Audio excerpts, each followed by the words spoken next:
has expired. Melissa Lee.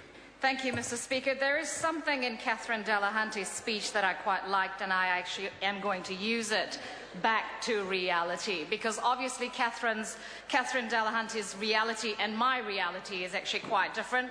In a week, while Labour has been suffering a leadership crisis, or shall I say an identity crisis, over that whole disaster over the man ban stance, National has actually been getting on with managing the country's finances and working hard to deliver a brighter future for all New Zealanders.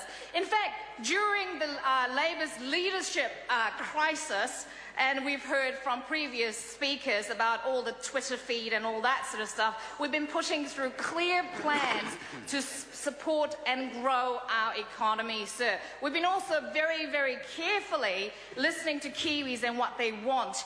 And one of these demands has been for better transport systems in Auckland. People have been demanding better transport systems in Auckland because we have such a congestion problem in Auckland as well. Just last week, our government kick-started the next generation of Auckland's transport projects, sir. These projects will cost in excess of $10 billion and make a huge difference to the congestion on our Auckland roads.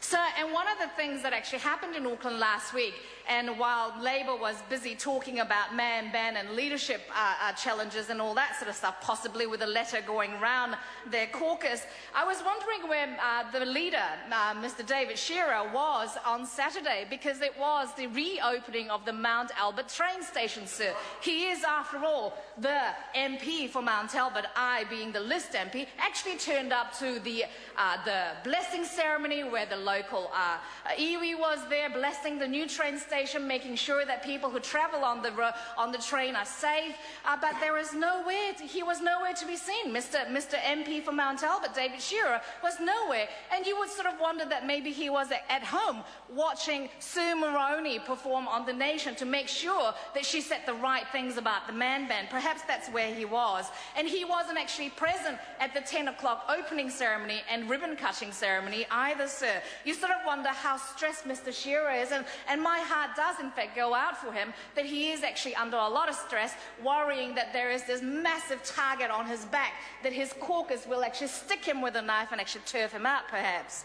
Sir, we've got a clear view over this side. This government, this national-led government, has a clear view as to how to manage our economy, how to make sure that New Zealand has a brighter future, sir. But over there, they're only into that whole Mickey Mouse thing within their own caucus as to who is going to lead them. Perhaps they have to worry, because as previous speakers said, it's been a long time since Labour Party has had a real leader, and perhaps that is the reason why Helen Clark keeps on tweeting them and texting them to give them some ideas on what to do.